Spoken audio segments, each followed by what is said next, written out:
علمی point number 26 وہ ہے میرے بھائیوں، قرآن حکیم کل 5 طرح کے ٹاپکس کی کیٹیگری میں فال کرتا ہے اگر بڑی بڑی کیٹیگریز بنائی جائے۔ اس کے اوپر پوری ایک کتاب لکھی ہے شاہ ولی اللہ دہلوی نے، الفوز الکبیر فی اصول التفسیر، اللہ کا بہت بڑا کرم، کامیابی اللہ کی طرف سے اصول تفسیر کے اوپر۔ اس میں انہوں نے یہ دعویٰ کیا ہے کہ اللہ تعالیٰ نے مجھ پہ یہ حقیقت کھولی ہے کہ قرآن حکیم کی آیات 5 طرح کی کیٹیگریز میں فال کرتی ہے۔ اب یہ اس طرح کی قرآن حکیم میں کئی ایک انویشنز ہیں جو ہمارے پرانے بزرگوں نے نہیں کی ہیں، آج کل کے لوگوں نے کی ہیں۔ جیسا کہ آپ دیکھ رہے ہیں کہ میں نے بتایا بھی تھا کہ قرآن حکیم میں جو سورۃ الحدید ہے وہ جس نمبر کے اوپر آ رہی ہے اٹامک نمبر بھی وہی ہے۔ اب اس پرانے زمانے میں تو اٹامک نمبر نہیں ہوا کرتے تھے۔ یہ ہر آنے والے زمانے میں، یہ حروف ابجد کے اوپر میرا ایک کلپ دیکھ لیں، اس میں نے ڈیٹیل سے یہ بتائی، تو یہ چیزیں آپ کو نظر آئیں گی۔ وہ ہر زمانے میں جو بندہ قرآن پہ محنت کرے گا اس کے اوپر ٹروتھ ریویل ہوگا۔ قرآن حکیم میں آیات جوڑوں کی شکل میں نازل ہوئیں صورتیں، پرانے بزرگوں سے آپ کو اس طرح کی چیزیں نہیں ملیں گی۔ لیکن یہ حمید الدین فراہی رحمہ اللہ تعالی، جو ڈاکٹر اسرار صاحب کے آپ سمجھ لیں دادا استاد تھے، انہوں نے پہلی دفعہ یہ ٹروتھ ریویل کیا کہ قرآن حکیم کی ہر صورت کا کوئی نہ کوئی جوڑا ہے۔ کچھ تو ہمیں پتہ ہی ہے، سورۃ الفلق، سورہ جو ہے وہ سورہ ناس، یہ مطلب جوڑا ہے دونوں کا، لیکن جو بیچ میں کی صورتیں انہوں نے پھر بتایا کہ واقعی وہ جوڑے ہیں۔ جیسے مرد و عورت کا جوڑا ہوتا ہے، اس طرح ریسیپروکل پایا جاتا ہے صورتوں کے اندر۔ سورہ بقرہ اور سورہ ال عمران بھی جوڑا ہے، ایک یہودیوں کو ایڈریس کرتی ہے، دوسری عیسائیوں کو ایڈریس کرتی ہے۔ تو اس طرح کئی ایک صورتیں جو جوڑوں کی فارم میں، یہ ٹروتھ بال میں ریویل ہوا ہے۔ بل یہ الفوز الکبیر فی اصول تفسیر کا اردو ترجمہ بھی آ چکے، آپ پڑھیں۔ 5 کیٹیگریز انہوں نے بیان کی ہیں۔ نمبر 1 علم الاحکام، یعنی قرآن حکیم کی آیات احکام سے ریلیٹڈ ہوں گی، نماز، روزہ، حج، زکوٰۃ، عقائد، یہ ساری چیزیں علم الاحکام میں آتی ہیں۔ نمبر 2 علم المخاصمہ، مخاصمہ کہتے ہیں جھگڑا کرنے کو، علمی جھگڑا، یعنی جو منکرین خدا ہیں یا جیوز اور کرسچنز ہیں، ان کے جو لیم ایکسکیوزز ہیں، ان کے علمی جوابات دیے گئے ہیں، تو یا آیات اس کے اوپر مشتمل ہوں گی۔ نمبر 3 التذکیر بالموت، موت کو یاد کروا کے کہ تمہیں مر کے کسی کے پاس پہنچنا ہے اور آخرت کی زندگی میں دنیا کی زندگی کا جواب دینا ہے، اس کو کہتے ہیں التذکیر بالموت، نصیحت کرنا موت کو یاد کروا کے۔ اس کے اوپر آیات، اب یہ تو قرآن پاک میں بڑا مین ٹاپک ہے۔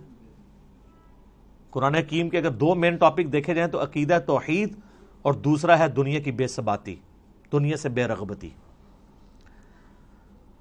چوتھی کیٹیگری انہوں نے کہا التذکیر بآلاء اللہ، اللہ کی قدرت کی بڑی بڑی نشانیوں کے ذریعے اللہ اپنا تعارف کرواتا ہے۔ جتنے فزیکل فینومینا آف نیچر اس میں ڈسکس ہوئے ہیں، سائنٹیفک فیکٹس ڈسکس ہوئے ہیں، اس کا شاہکار آپ کو سورۃ النحل نظر آئے گی، سورہ روم نظر آئے گی، سورہ الرحمن نظر آئے گی۔ اس میں تو یہ لفظ بھی آ گیا ہے فَبِأَيِّ آلَاءِ رَبِّكُمَا تُكَذِّبَانِ، جس کا ترجمہ اکثر مولویوں نے غلط کیا ہوا ہے، تم اپنے رب کی کون کون سی نعمتوں کو جھٹلاؤ گے، حالانکہ نعمت خود عربی کا لفظ ہے۔ مودودی صاحب نے اس کا ترجمہ صحیح کیا ہے، تم اپنے رب کی قدرت کی کون کون سی نشانیوں کو جھٹلاؤ گے، کیونکہ دوزخ کی آیات کے بعد بھی پھر یہ آیت ریپیٹ ہوتی ہے، تو دوزخ کیا نعمت ہے؟ وہ ترجمہ کرنے والے کو بھی نہیں سمجھ آئی۔ تو اعلیٰ کا مطلب ہوتا ہے قدرت کی بڑی بڑی نشانی، تو دوزخ اللہ کی قدرت کی نشانی تو ہے، جس طرح جنت ہے۔ تو مودودی صاحب ہر دفعہ جب آیت آتی ہے نا، یہ والی آیت، تو اس کے سیاق و سباق کے اعتبار سے اس کا ترجمہ کرتے ہیں، کیونکہ عربی بڑی ورسٹائل زبان ہے۔ عربی میں ایک لفظ اگر سیاق و سباق میں آپ مختلف جگہ بیان کریں گے تو وہ اپنا وہ والا مطلب بیان کرے گا۔ اگر میں آپ کو کہوں مسجد الحرام اور کہوں ولد الحرام، زمین آسمان کا فرق ہے۔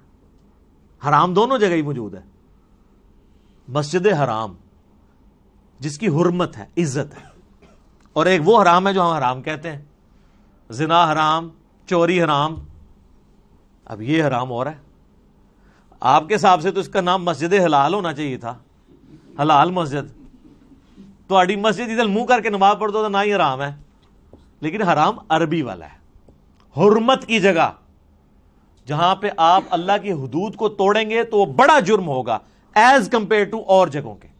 اس کی حرمت اللہ نے رکھی ہے، عزت رکھی ہے، لفظ ایک ہی ہے لیکن دونوں جگہ مختلف معنی دے رہا ہے. تو اس طرح فبی ای آلاء ربکما تکذبان کا ترجمہ بھی مختلف جگہ مختلف آئے گا. اور پانچویں کیٹیگری ہے التذکیر بایام اللہ، اللہ تعالی کے فیصلوں کے بڑے بڑے جو دن ہیں ان کے ذریعے ڈر سنانا. اور یہ بھی قرآن پاک کا بڑا مین مضمون ہے. اگلی انبیاء کی جو امتیں ان کا ذکر کر کے اللہ تعالیٰ نے پھر فیصلہ اچھا یہ سارے الفاظ قرآن میں موجود ہیں. فذکرہم بایام اللہ، یہ اللہ تعالیٰ نے حضرت موسیٰ علیہ السلام کو کہا کہ اپنی امت کو ڈراؤ اللہ کے بڑے دنوں سے. بڑا دن کون سا جس میں بڑا فیصلہ ہوا؟ 10 محرم کا دن بڑا دن تھا جس میں یہ فیصلہ ہوا کہ فرعون کو ڈبویا جائے گا اور بنی اسرائیل کو نجات دی جائے گی اس کے ظلم سے. بخاری مسلم میں آتا ہے نا کہ یہودی اس دن روزہ رکھتے تھے کہ فرعون کو ڈبویا گیا. پھر نبی علیہ السلام نے امت کو حکم دیا کہ تم 9 اور 10 دو روزے رکھو. اس پہ ڈیٹیل میرا کلپ موجود ہے، آج میں اس کی طرف نہیں جاتا. قوم عاد جس دن ہلاک ہوئی وہ اللہ کی قدرت کی یعنی آپ ایگزیکیوشن کا ایک بہت بڑا دن ہے. ہماری امت میں فتح مکہ کا دن ایام اللہ میں سے ہے.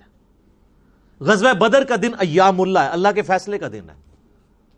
اللہ نے کہا، یہ کہتے تھے نا فرقان ہوگا، یہ ابو جہل نے کہا تھا کہ یہ حق اور باطل میں فرق کرنے والا دن ہوگا. اللہ نے کہا تم نے فرقان بولا تھا، لے پھر میں اس دن کو فرقان بنا دیتا ہوں کہ نہتے مسلمانوں سے تم لیس ہوئے ہوئے کافروں کو، جنگجو کافروں کو مرواؤں گا. غیبی مدد کے ساتھ ہوا نا. تو یہ اللہ کی قدرت کے بڑے بڑے دن یہ اگلی امتوں میں بھی گزرے ہیں. قوم سمود، قوم عاد، قوم نوح کی تباہی کے دن ایام اللہ تھے. تو یہ 5 کیٹیگریز بنی. اب آپ قرآن کی کوئی آیت نکالیں، میں کوئی آیت بھی پڑھوں، آپ خود مجھے بتا دیں گے کہ یہ فلاں کیٹیگری میں فال کرتی ہے. اگر میں کہوں ان اللہ وملائکتہ یصلون علی النبی یا ایھا الذین آمنوا صلوا علیہ وسلموا تسلیما اللہم صلی علی محمد وعلی آل محمد، یہ آیت کس کیٹیگری میں فال کرتی ہے؟ تو آپ کہیں گے یہ علم الاحکام والی کیٹیگری میں فال کرتی ہے، کیونکہ اس میں حکم ہے دروشی پڑھنے کا. تو آپ یہ خود ڈیفائن کر سکتے ہیں. کوئی بھی آیت آپ کنسیڈر کریں گے آپ فوراً پہنچیں گے یار یہ آیت فلاں کیٹیگری میں فال کرے گی. افلا يعلم اذا بعثر ما في القبور وحصل ما في الصدور. کتنا ان آیات کے اندر زور ہے. یہ التذکیر بالموت ہے کہ مرنے کے پاس تمہیں بعد اپنے رب کے حضور پیش ہونا ہے، اس کیٹیگری میں فال کرتی ہے. اور اسی طریقے سے آپ سورہ رحمان شروع کریں، اللہ کی قدرت کی نشانیاں. سورۃ النحل میں اللہ تعالیٰ نے کہا ہم نے شہد کی مکھی کے اوپر بھی یہ وحی کی ہے اور اس کو ہم نے راستے دکھائے ہیں کہ پھولوں کا رس چوس اور یہ سب کچھ. اس طرح کی جتنی چیزیں ہیں.